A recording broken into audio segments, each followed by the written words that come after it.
Youcat, question number 352.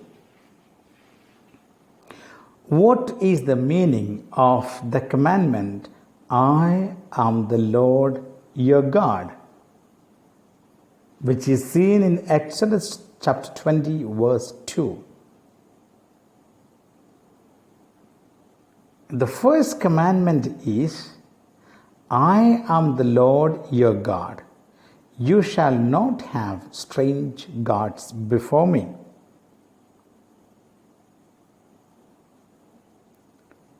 Because the Almighty has revealed Himself to us as our God and Lord, we must not place anything above Him or consider anything more important or give any other thing or person priority over Him. To know God and to serve and worship Him has absolute priority in our lives. God expects us to give Him our full faith. We should place all our hope in Him and direct all the strength of our love toward Him. The commandment to love God is the most important of all commandments and the key to all the others. That is why it stands at the beginning of the 10 Commandments. Blessed Saint Mother Teresa of Calcutta said, "Where is God? How can we love Him? It is not enough to say, 'My God, I love you.' We love God in this world by giving something up, by giving something away. Of course, I can eat the sugar myself, but I can also give it away." Pope Benedict XVI would say, "Where God is made great, men and women are not made small. There too men and women become great and the world is filled with light." Question number 353. Why do we worship God? We worship God because He exists and because reverence and worship are the appropriate response to His revelation and His presence. You shall worship the Lord your God, and Him only shall you serve. Please find that in the Gospel of Matthew chapter 4 verse 10.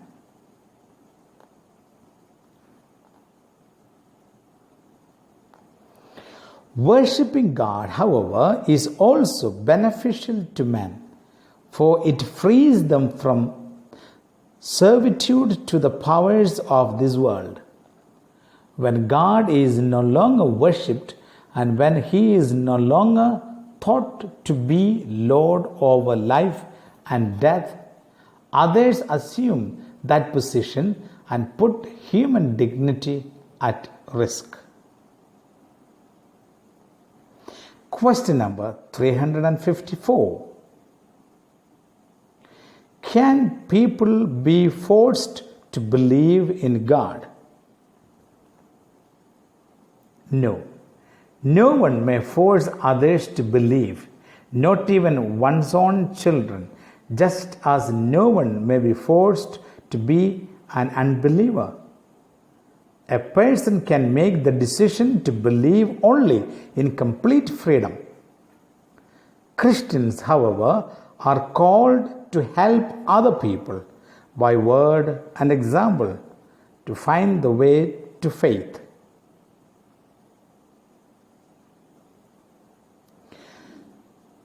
Pope John Paul II said, "Proclaiming Christ and bearing witness to Him, when done in a way that respects conscience, does not violate freedom." Faith demands a free adherence on the part of man, but at the same time, faith must also be offered to Him. Pope Benedict XVI would say, "We impose our faith on no one." Such proselytism is contrary to Christianity. Faith can develop only in freedom. But we do appeal to the freedom of men and women to open their hearts to God, to seek Him, to hear His voice.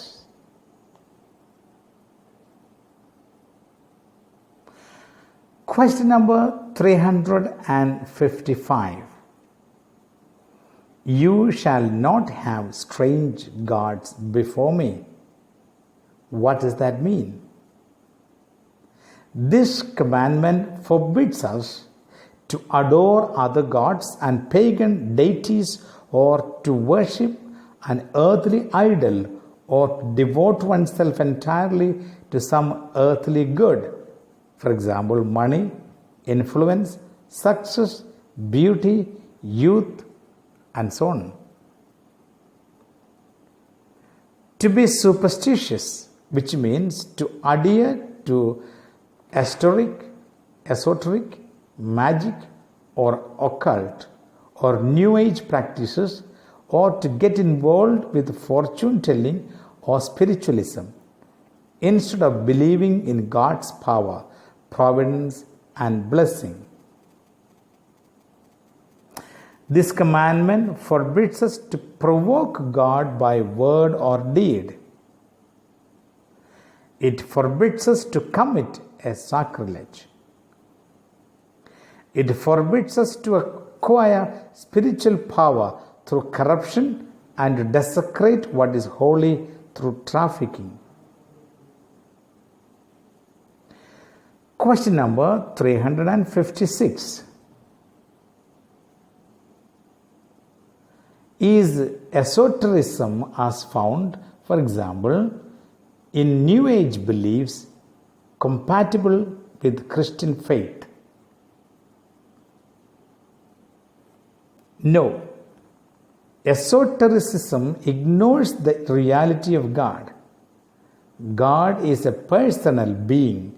He is love and the origin of life, not some cold cosmic energy.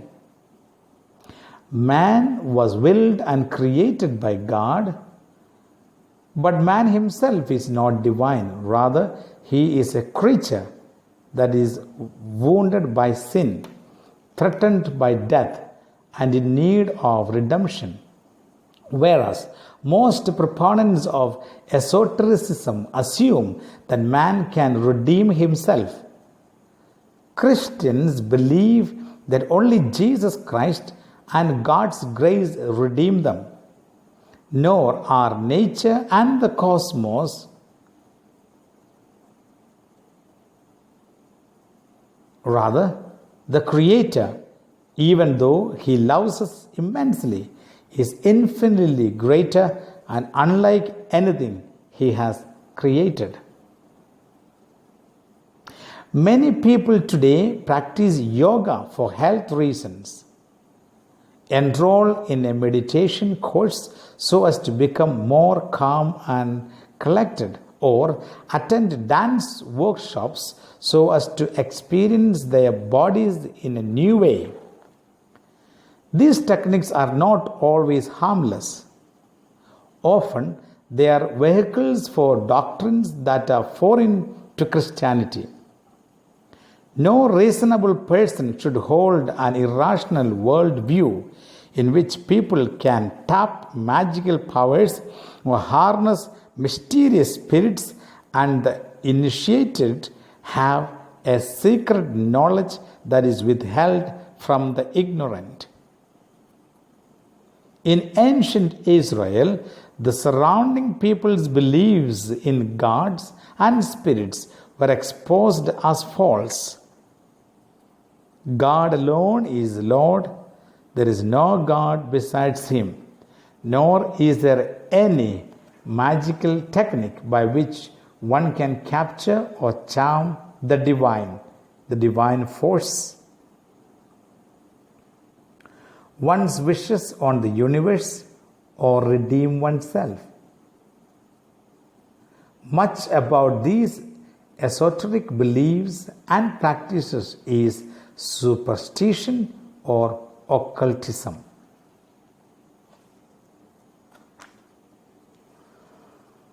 What is proselytism? It is the exploitation of the intellectual or physical poverty of others to draw them over to one's own faith. What is sacrilege? Sacrilege is the theft or profanation or desecration of something sacred, or desecration of something sacred. What is superstition?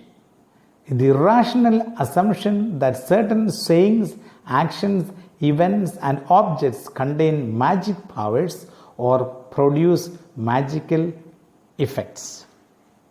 St. Teresa of Avila would say, "Praise be the Lord who has redeemed me from myself."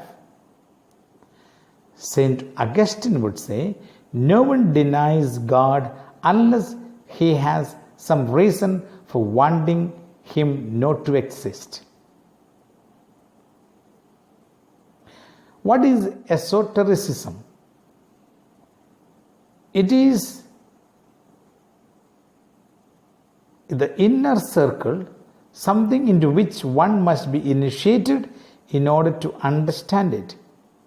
Since the 19th century, a common collective term for spiritual teachings and practices in which man is led to a supposedly true knowledge, which nonetheless is already in him. On the other hand, a revelation in which God manifests himself to man from outside is something foreign to esoteric thinking. God bless you all.